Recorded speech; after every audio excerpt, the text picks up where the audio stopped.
Harry Potter ou l'école de la magie. Épisode 1. Bienvenue dans le monde magique de la lecture symbolique. Je m'appelle Blandine Bord.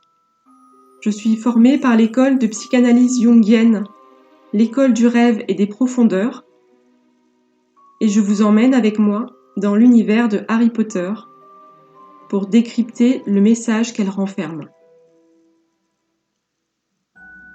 Mon idée, en décryptant l'histoire de Harry Potter, est de vous offrir une initiation à la lecture symbolique, avec une histoire dont je partage la passion avec beaucoup de monde. Et je me suis rendu compte, en préparant cette lecture, qu'au cœur de l'histoire de Harry Potter se trouve une porte vers l'école de la magie. Je vous propose donc de prendre le train, voie 9 3/4, et de plonger dans le monde des sorciers. Je vous invite à monter à bord du Poudlard Express une nouvelle fois, pour revisiter sous un nouvel éclairage ce monde dans lequel vous vous êtes plongé avec délice. Si vous m'écoutez, c'est que cette histoire parle à votre âme et que vous désirez en savoir plus sur ce qu'elle raconte. Vous désirez accéder au sens caché, comprendre le message qu'elle renferme. Et cerise sur le gâteau, peut-être que de décoder cette histoire vous donnera accès à votre école de magie personnelle et vous initiera à votre nature de sorcière ou de sorcier. Pour alléger la longueur des épisodes, je pars du principe que vous connaissez l'histoire. C'est donc peut-être l'occasion pour ceux qui ne l'ont pas en tête de vous offrir une petite soirée ciné ou d'ouvrir votre livre pour rafraîchir vos souvenirs. Prêt ? Nous allons donc visiter une nouvelle fois le monde des sorciers. Mais cette fois-ci, ce sera un petit peu différent. Nous ne nous laisserons pas éblouir par la forme, par la déco, comme on pourrait dire. La forme, c'est l'univers cohérent et fascinant, construit par J.K. Rowling, avec des noms évocateurs et poétiques. Les tournois de Quidditch, le chemin de traverse, le magicobus, le retourneur de temps. Nous allons, grâce à la lecture symbolique, passer à travers cette forme pour découvrir le sens qu'elle contient. Le sens, c'est ce qui résonne en vous de cette histoire. Qu'est-ce qui fait écho ? En quoi ça vous touche ? Que représente Harry Potter à l'intérieur de vous ? Poudlard, les Dursley, Dumbledore. Bien sûr, je précise que c'est un travail très personnel que je vous présente. Il n'engage que moi. La lecture symbolique que je donne ici est une proposition de traduction. D'autres sont possibles. Ce qui compte, c'est juste d'observer en vous ce que cela produit. Si ce que je propose vous touche, vous parle, si ça résonne. Je vous invite donc à écouter ceci davantage avec votre corps, vos ressentis, qu'avec votre tête. Nous allons donc décoder l'histoire de Harry Potter exactement comme on pourrait le faire pour un conte ou un rêve.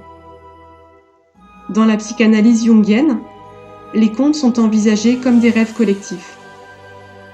Ils parlent d'une histoire commune. Et les histoires modernes qui trouvent un écho fort dans le public, comme les Marvel par exemple, les films cultes, on peut les envisager comme des contes modernes. On peut chercher à comprendre ce qui touche à ce point les gens de notre époque, nous tous, dans ces histoires. C'est éclairant sur ce que nous traversons, les défis de notre époque. Ici, dans le cas du phénomène de société qu'est Harry Potter, je ressens profondément que l'autrice a été puissamment inspirée, que cette histoire a été écrite pour nous préparer à ce que nous sommes en train de vivre actuellement, à la mutation de notre monde. Nous allons découvrir au fur et à mesure de la lecture symbolique les clés qui nous sont transmises par le roman. Voilà comment ça se passe. Pour les contes et pour les rêves, on considère que c'est un récit intérieur, une épopée personnelle. On considère que l'histoire se déroule à l'intérieur d'une psyché. Donc, que les personnages, les objets qui y apparaissent sont des symboles, des énergies intérieures. Nous allons donc faire une lecture intrapsychique de Harry Potter. Ici, il s'agit d'un récit initiatique. L'histoire d'un petit garçon introverti qui transforme son destin en acceptant ses pouvoirs et en affrontant la personne qui menace le monde de la magie. Harry Potter, donc, c'est l'histoire d'un petit garçon très ordinaire, presque un anti-héros. Il est un peu chétif, il est binoclard, un peu gauche. Il n'a pas l'air d'avoir des amis. Il semble mener une vie très rétrécie dans une banlieue banale de Londres qui ressemble à toutes les autres banlieues. Harry semble subir sa vie. Comme pour la plupart des contes, la situation du héros, au départ, semble mal engagée. Ce qu'on découvre à l'intérieur de son foyer, à l'intérieur de cette maison de Private Drive, c'est de la pure maltraitance. Si ce livre ne touchait que les enfants qui vivent ce degré de maltraitance, il ne se serait pas vendu à 450 millions d'exemplaires. Ça nous touche tous. Ce petit garçon qui dort sous l'escalier, ça touche une part de nous. Il y a une figure en nous qui se reconnaît dans ce petit garçon qui vit clandestinement chez lui. On va voir quelle part de nous est touchée par cette image. Harry semble vivre en exil chez lui. Il n'est pas reconnu. Il n'est pas reconnu par les gens qui l'élèvent. Et il n'est pas reconnu par l'autre enfant qui habite cette maison. Il ne reçoit pas d'amour. Qui sont ces gens avec qui il vit ? À première vue, des gens très conformistes, c'est-à-dire très identifiés aux valeurs collectives, qui vivent dans la peur, sous la loi du qu'en dira-t-on plus précisément. Ils sont très préoccupés par leur confort et dans l'idolâtrie de leur enfant Dudley. Tout ça nous parle de la société dans laquelle on vit, où on mesure le niveau de bonheur au niveau de consommation. En fait, c'est un message inversé. On nous dit qu'on va bien si on consomme beaucoup. Mais si vous écoutez votre énergie, vous consommez beaucoup plus quand vous êtes déprimé, quand vous avez besoin de combler un vide. Derrière ce confort de la maison de Private Drive, dans une banlieue tranquille, il y a un vide immense. Cela parle bien de notre société qui nous vend du bonheur à consommer pour combler la dimension spirituelle dont nous sommes coupés depuis si longtemps. La vie, ça ne peut pas se résumer à devenir propriétaire, partir à la plage tous les étés, avoir une belle voiture. Il manque la dimension magique, plus vaste. Jung disait que notre société est malade de s'être coupée de la transcendance. Et cela donne une vie plate, en 2 dimensions pourrait-on dire. Une vie horizontale, matérielle. Il manque la dimension verticale. Nous sommes coupés de la source, du divin, et donc aussi de nos profondeurs. Vivre cette vie uniquement matérielle est source de souffrance et d'angoisse, parce que ça n'a pas de sens. Les Dursley illustrent de façon caricaturale cette vie dévouée au matériel et les 2 systèmes d'adaptation possibles. On peut voir dans les figures masculines une façon de combler ce vide en surconsommant. C'est traduit symboliquement par leur corpulence. J'en profite pour faire un aparté sur le symbole comme énergie vivante.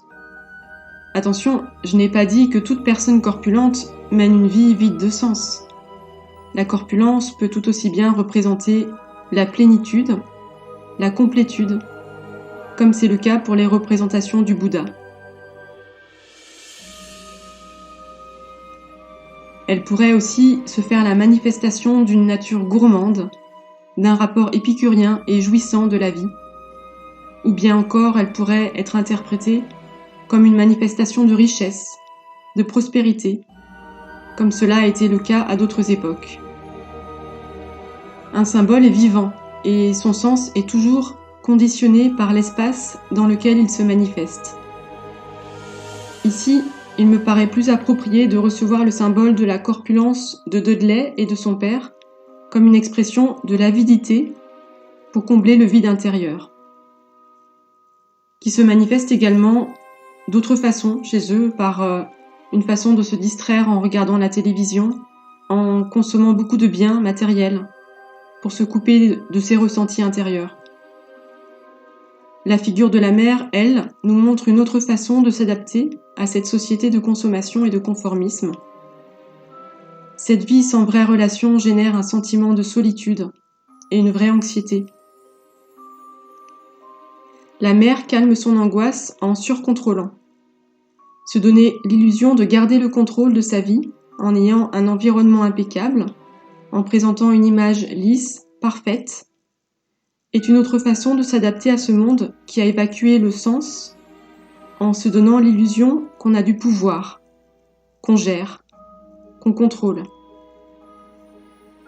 C'est donc un univers où le matériel est tout-puissant, où l'extérieur est tout-puissant. Il n'y a rien de relationnel, il y a un vide au niveau du cœur.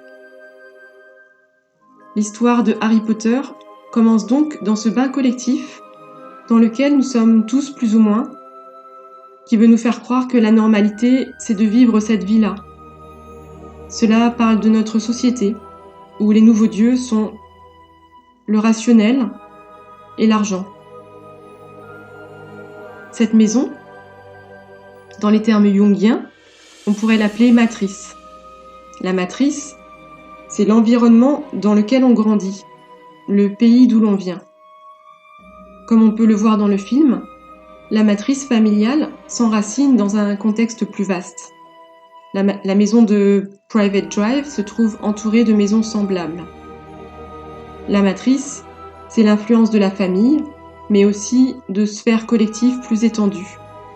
La religion, les croyances dans lesquelles on est élevé, le pays, notre appartenance économique, ethnique, la culture de la société, de l'époque.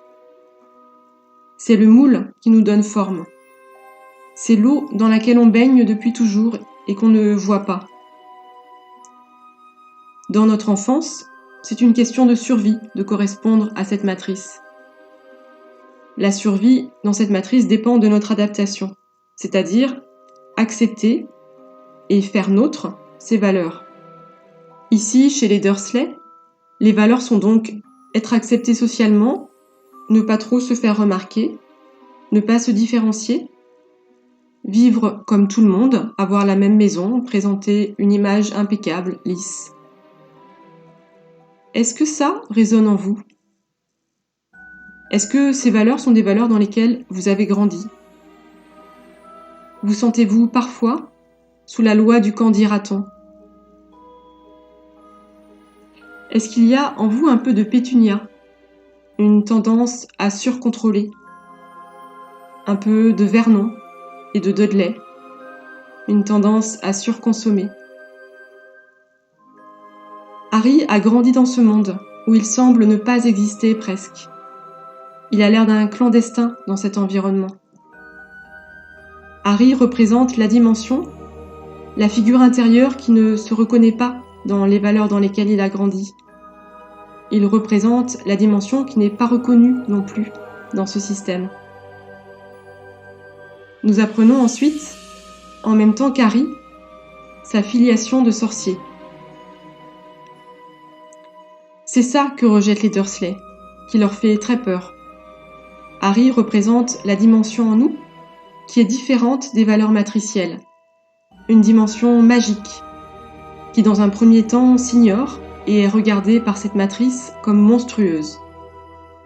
Harry vient d'un monde qui n'obéit pas aux lois rationnelles, aux lois de la matière.